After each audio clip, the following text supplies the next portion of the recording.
Don't eat or chew on anything. We won't do that. Hmm? I said, it look good? Oh. We're live.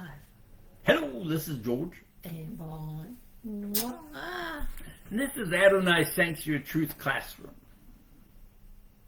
And this is Tuesday, December 16th. We're going to be going over Judges 7 and 8 today. Kind of interesting. And it'll get more interesting later on. You ready? Yep. Oh, I got to tell you before we get on. Make sure you keep the first Tuesday in January. At least watch the recording or something that week so you'll come live. It's going to be interesting, I'll put it that way.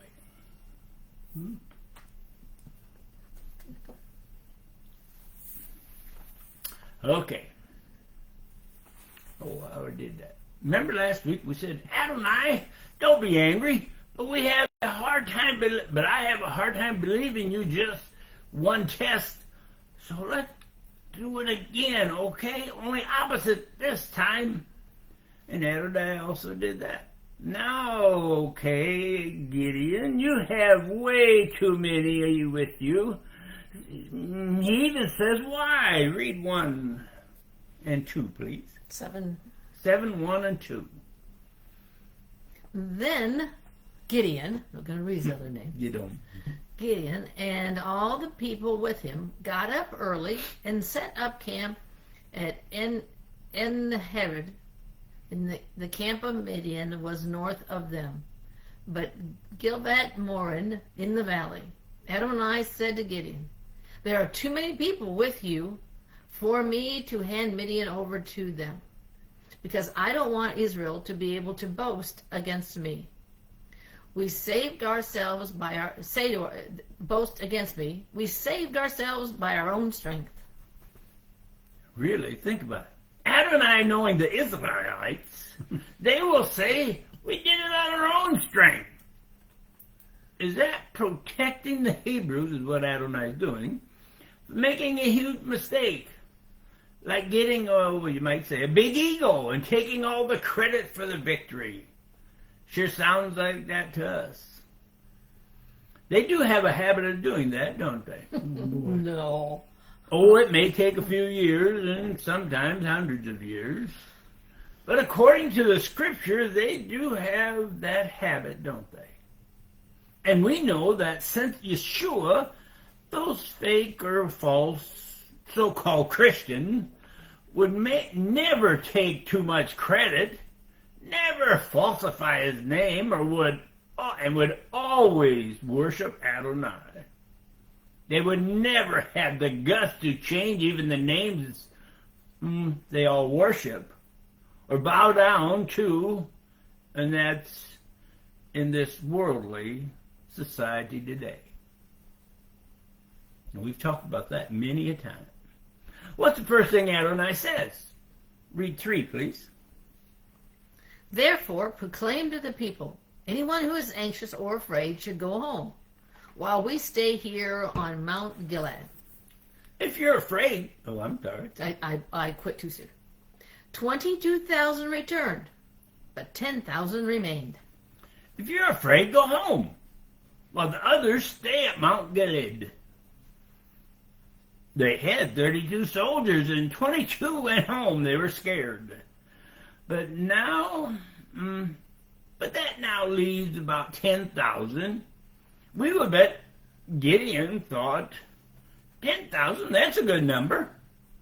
Well, if Adonai was done, that is, read 4, please. Adonai said to Gideon, there are still too many people. Have them come down to the water, and there I will screen them for you. If I say of anyone, this one is for you, he will go with you. And if I say, this one is not for you, he won't go with you. What do you mean, still too many? Take those men down to the water at Mayen Herod the spring, the Herod Springs, or some refer to it as the Spring of Herod. Actually, this is kind of cool. We visited that same spot when we went to Israel with Carol Robertson. Mm-hmm. Now think about this. Just think of the history at that spot. Interesting. What did Gideon do? Read 5, please. So he brought the people down to the water, and Adonai said to Gideon, "Put to one side everyone who laps up water with his tongue the way a dog does, and put to the other side everyone who gets down on his knees to drink." If you ever heard your priest or rabbi teacher comment on that verse, we would say the one thing that you remember is that some of them lapped that water up like a dog would.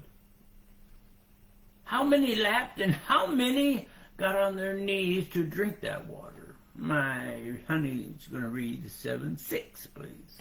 300 lapped, putting their hand to their mouth. All the rest of the men got down on their knees to drink water. 300 out of the 10,000 lapped. That meant 9,700 didn't. Was the 300 enough, or did Gideon want the 9,700? I would have ventured to say he was hoping he got the 9,700. Adonai didn't give Gideon that choice, though. Adonai says, well, read verse 7. Adonai said to Gideon, "I will use the 300 men who lapped the water to save you. I will hand Midian over to you. Let all these others go back home." I'm going to use those 300 to give Midian over to you. Okay, let's think about this. 32,000 was a great number to see on Gideon's side. Then 2/3 of those men went home, so he lost 22,000. But 10,000 were still there. That's a good number. Well, now Gideon sees 9,700 of the 10,000 also go home. Now think about this one, George. Even think about this one. Can you imagine if the enemy would have seen the 9,700 more leave? Wouldn't you think all those so-called fighting men must have heard and thought, how many deserted Gideon instead of being from Adonai? They'd have thought they ran from fighting them and deserted Gideon. But they had 300 men on the high land. Read 8, please. So they took the provisions and the shofars of the people. Then he sent all the men of Israel away, each to his tent. But the 300 men he kept. The camp of Midian was in the valley below him. And now Gideon, the boss, gets his orders from Adonai. Read 9. That night Adonai said to him, "Get up and attack the camp, because I have handed it over to you." Attack at night. Why? Because Adonai has now handed Midian and his followers over to you. But, read 10. "But if you are afraid to attack, go down with your servant Porah." Now think about it. Adonai says to Gideon, now he already told the ones who were afraid to go home. He says to Gideon, if you're afraid, take Porah and sneak down there and find out what they are saying about the Hebrews. And that is what Gideon did. Read 11. "And after you hear what they are saying, you will have the courage to attack the camp." So with his servant Porah, he went down to the outposts of the camp. After all, Gideon had 300 men. But how many were against them? Read 12, please. Now Midian, Amalek, and all the others from the east had settled in the valley as thick as locusts. Their camels, too, were beyond counting, like the sands on the seashore. You might say, Gideon saw people. That's a lot of soldiers. So many men and a huge number of camels, yet they heard a dream that a soldier had. Read 13. Gideon got there just as the man was telling a comrade about a dream he had had. I just had dreamt that a loaf of barley bread fell into the camp of Midian, came to the tent, and struck it so hard that it overturned the tent and knocked it flat. A loaf of bread struck Midian so hard that it knocked the camp flat. What does that dream mean to us who follow Midian? Read 14, what they think.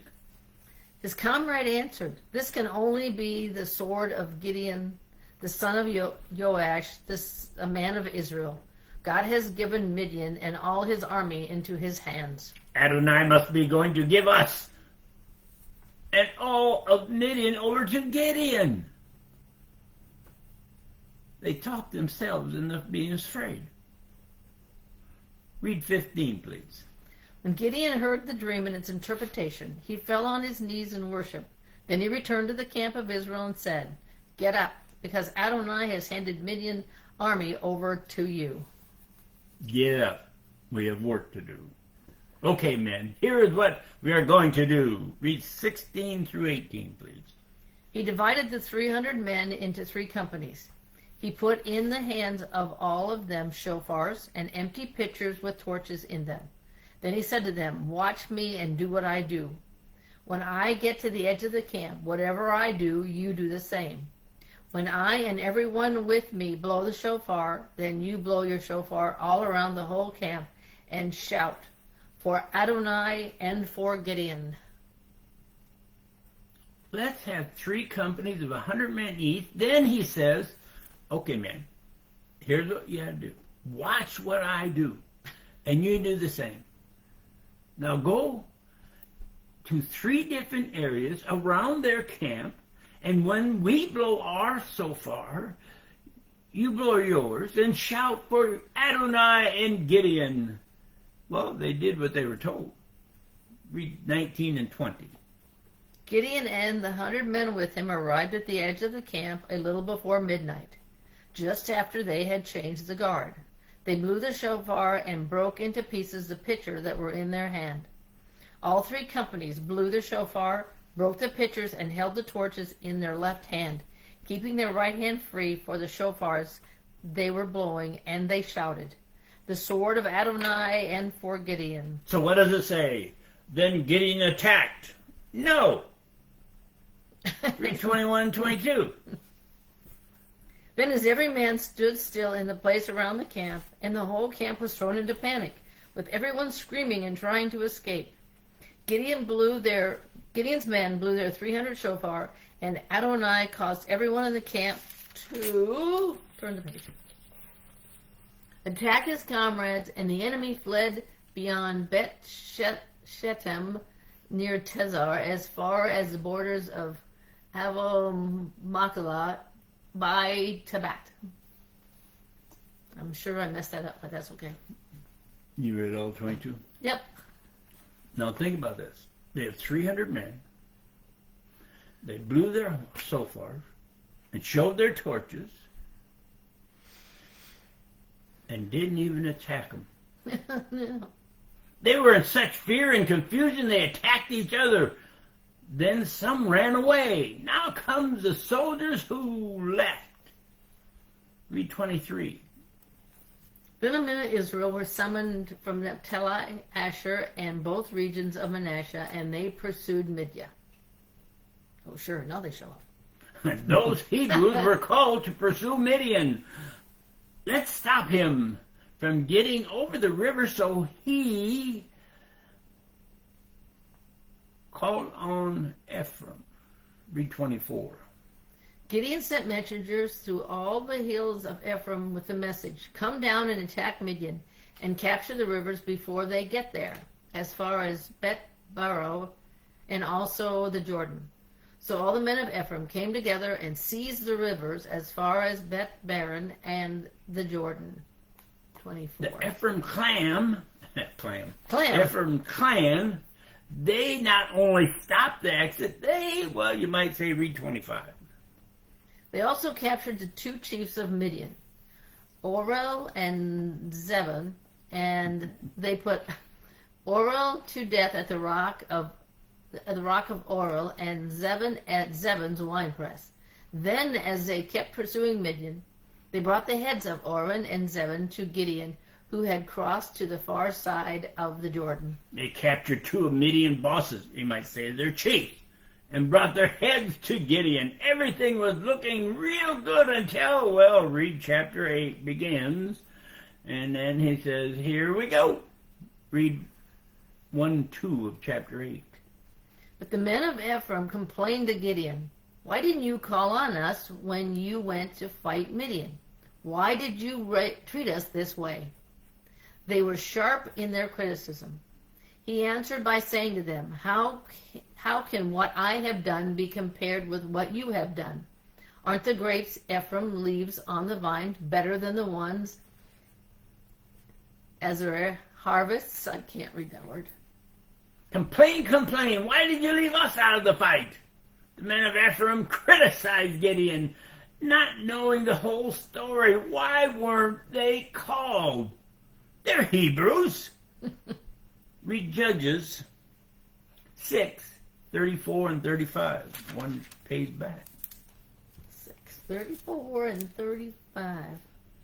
But the spirit of Adonai covered Gideon. He sounded the call on the shofar, and Ezra rallied behind him.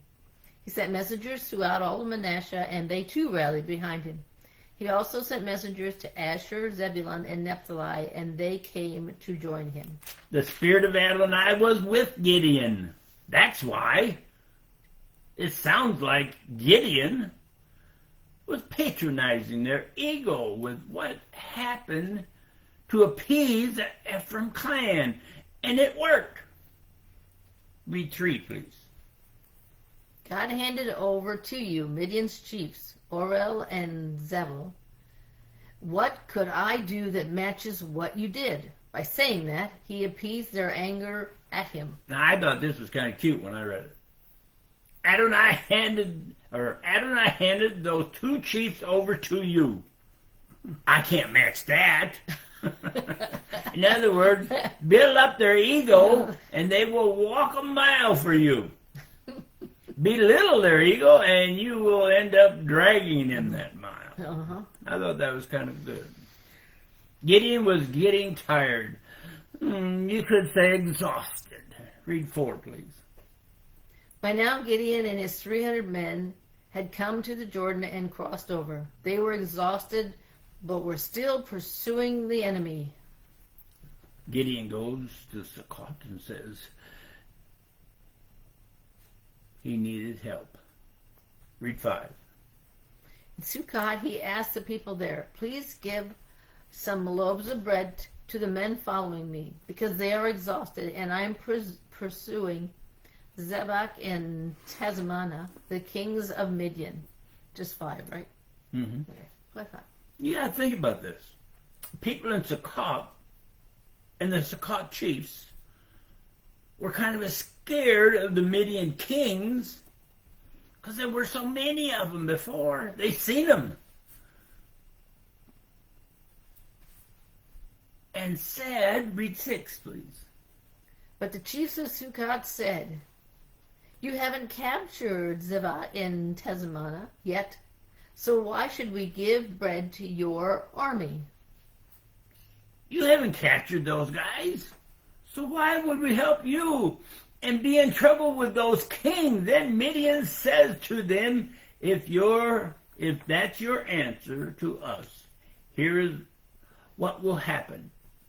Read 7, please. Gideon said, "If that's your answer, then after Adonai has put Zebach and Tebinah into my hands, I will tear your flesh apart with desert thorns and thistles." Well, that didn't sound very nice. Ew. Mm-hmm. Then where did Gideon and the 300 go? Read 8, please. From there he went to Peniel and made the same request. And the people of Peniel gave the same answer as those of Sukkot. That didn't work either. So what did Gideon say to them at Peniel? Read 9. So he answered the people of Peniel similarly, "When I return safe and sound, I will break down this tower." When we return, we'll start by breaking down your Tower of Peniel. Read 10 through 13, please. Now Zebach and Temanu were in Karkor with their army, about 15,000 men. All that remained of the entire army of the people to the east, since 120,000 armed soldiers had fallen. Gideon went up, using the route of the nomads east of Novak and Yobenan, and struck down the army where they thought they were safe. Zebah and Temanu fled, but Gideon pursued them. Thus he captured the 2 kings of Midian, Zebah and Temanu, and routed their whole army in panic. When Gideon the son of Joash returned from the battle by the way of the Hermes Pass through 13, right? Yes. Now, I took my glasses off. Go ahead. Got to say something safe. Did you hear how many fell? 120,000. So they only needed 300. I don't know why Gideon had a little hesitance there. And they took care of each other. They captured the 2 kings and came back to Sukkot and Peniel. Then what happened? Read 14, please. He captured a young man from Sukkot and asked him about the chiefs and the leaders of Sukkot. He wrote down for him the names of 77 of them. That young man named 77 chiefs or leaders of the Sukkot people. Then after addressing the people of Sukkot and saying how much they insulted Gideon and his men, he fulfilled his promise. Read 7 again, please. What was the promise? 8:7. Gideon said, "If that's your answer, then after Adonai has put Zebah and Temanu into my hands, I will tear your flesh apart with desert thorns and thistles." The whole punishment. Read 15 now. Then he came to the people of Sukkot and said, "You insulted me when you said, 'You haven't captured Zebah and Temanu yet, so why should we give bread to your exhausted men?' Well, here are Zebah and Temanu." In other words, they feared Sukkot and Temanu more than the Hebrews. So in the writing, we've seen that Sukkot and Peniel didn't see the God of Gideon and his 300 men. Think about this. They were afraid of Midianites. They lived it. Well, those writers we read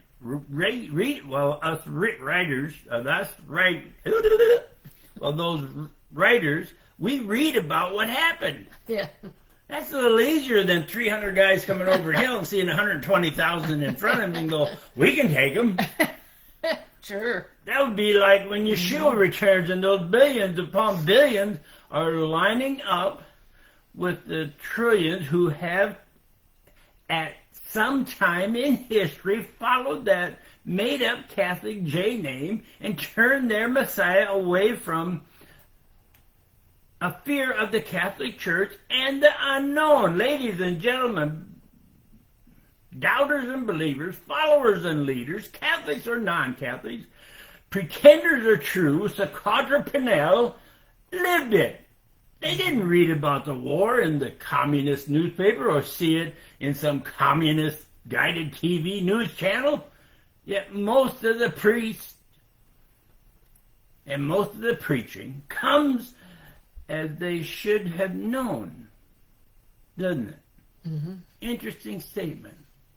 They were scared of the multitude, not the few. So where or how would you classify the priest and the preaching today, knowing his real name was Yeshua, but making every excuse possible so they don't offend people and not worry about offending Yeshua or his father, Adonai? The falsification in Christianity has me always say, If you ever find a true Christian, let me know, because I've never, ever seen a person who is Christ-like. Oh, there are billions of pretenders, you might say, like Sukkot and Padel, wanting strength and truth while following the wrong path to that large road going to that huge gate. Those two, you might, this is interesting, those two are the front runners of today's society. Adonai doesn't usually look the other way we found that out, with desert thorns and briars. They tore the skin of the people. Read 5, please. 5? Yeah. 8:5 again. Oh, yeah. Whoop, wrong verse. Sorry. 4, 5. In Sukkot, he asked the people there, please give some loaves of bread to the men following me, because they are exhausted, and I'm pursuing Zebah and Tenadu, the kings of the Midian. It said Gideon asked the people. He didn't just ask the chiefs. Doesn't it say he asked the people? Mm-hmm. Did you really catch that the first time? So was all the people's flesh torn apart to teach them all a lesson? Read 16. He took the leaders of the city and desert thorns and thistles and used them to teach the people of Sukkot a lesson. If you read it one way, only the leaders. If another, all of Sukkot got the lesson. So you can pick it either way you want to pick it. 8:17 is a little more clear. Read 17, please. He also broke down the Tower of Peniel and put the people of the city to death. It didn't put the men. Oh, sorry. Put the men of the city to death. He put the men to death. You might say, what goes around comes around. 18 and 19. Then he said to Zebah and Tenadu, tell me about the men you killed at Tabor. They answered, they looked like you, like a king's son. Gideon replied, they were my brothers, my mother's sons. As surely as Adonai is alive, I swear that if you had spared them, I would not kill you. Now think about this. Gideon says, if you hadn't done that to my brothers, you would have been spared. Gideon's oldest son was still a young boy, and he was a little afraid. Read 20 and 21, please. Then he ordered his oldest son, Yeter, get up and kill them. But the boy didn't draw his sword. Being still a boy, he was afraid. Then Zebah and Tenadu said, you do it. You kill us. Let a grown man do what takes a grown man's strength. So Gideon got up and killed Zebah and Tenadu. Then he took the ornamental crescents from around their camels' necks. Now, why did they want Gideon to get up and do it? Because it was more humiliating for them, in their eyes, great leaders, even kings, to be killed by a boy. So those leaders said, you kill us. So Gideon obliged. Okay. Think about that. Or think about this. If a very young boy is told to kill these two guys, he may have to hit them over and over. Depends on how young he was. To get to the point of death. Yet Gideon was a man and hit, and could hit, you might say, fewer times. And they would die, they would have died and suffered not as long. Good things happen to people like Gideon. They want him to be what? Read 22 and 23. The men of Israel said to Gideon, rule over us, you, your son, and your grandson, because you saved us from the power of Midian. Gideon replied, neither I nor my son will rule over you. Adonai will rule over you. Be our leader. And Gideon says, no, don't look at me. You already have a ruler. His name is Adonai. That's interesting. But he had a request of them. Read 24 and 25. Then he added, "But I have this request to make of you, that each of you will give me the earrings from the booty you have taken." For the enemy soldiers had worn gold earrings like all the other tribes descended from Ishmael. They replied, "We're glad to give them to you." They spread out a robe, and each man threw in the earrings from his booty. Did you understand what she just said? The people they were fighting were from the tribe of Ishmael. And Ishmael was on Abraham's actual son, and was the one that was sent away. But he had 12 tribes, just like his brother did. Interesting, wasn't it? Mm-hmm. Okay, back to the gold earrings. Give me their gold earrings, so their booty. And Gideon did that. I'm sorry, and the people did that to Gideon. They gave him their gold earrings. How much gold earrings would be in the ears of 120,000 men? Read 26, please.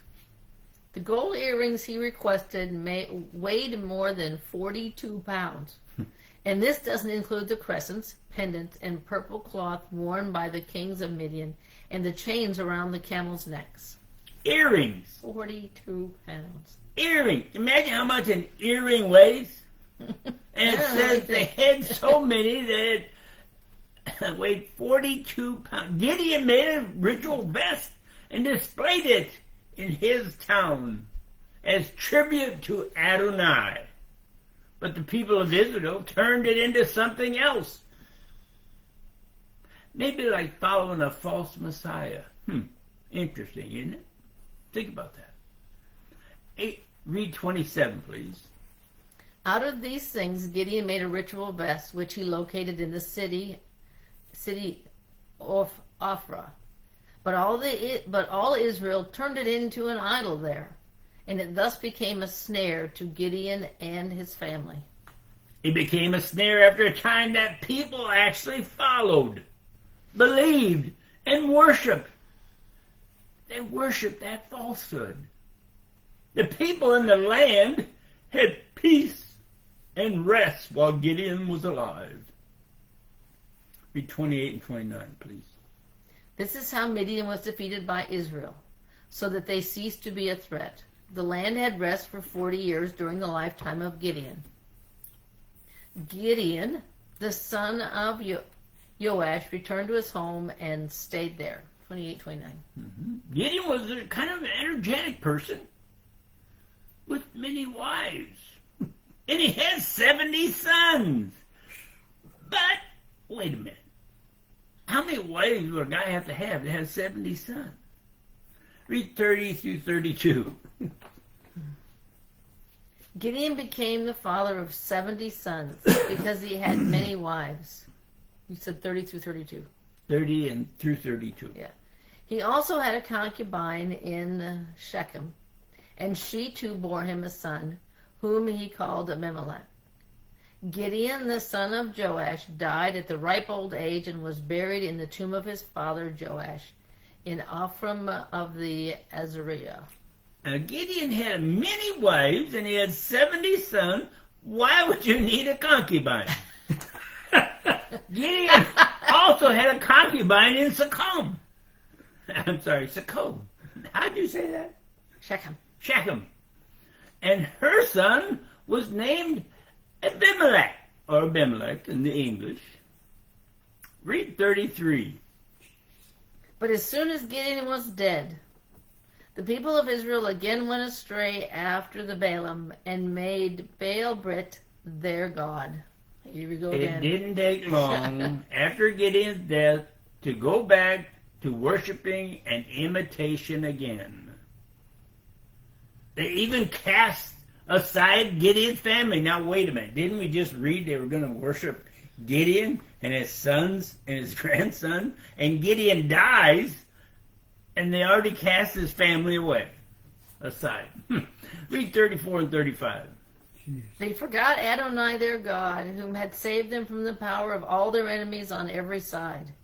And they showed no kindness toward the family of Gideon to repay them for all the good he had done in Israel. And that was just after 40 years, people. 40 years of truth. Sounds like Adonai was the blessing until the people turned against him, Adonai, and look what they had. It was amazing. Here's an afterthought, you might say. Look what blessing we've had from Adonai. How long can the pretenders go before we start feeling the curse from Adonai for allowing anybody to turn their backs to Adonai's called prophets?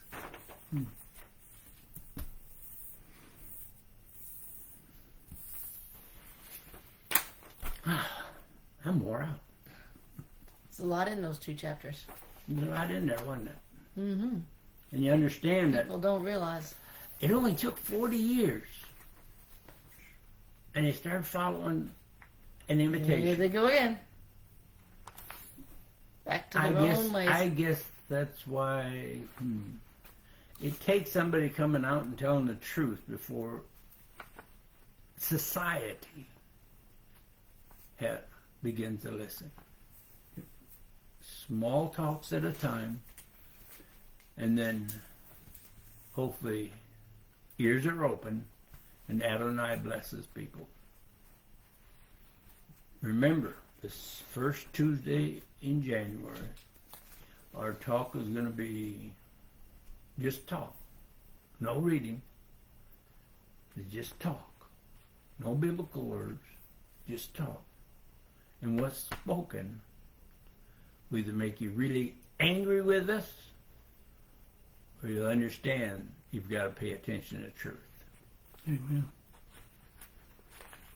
You have a good week. Hope everybody is having a good season. We already celebrated ours on October 20th. Closer to his real date. You have a good week. We'll see you next week. Hopefully. Bye.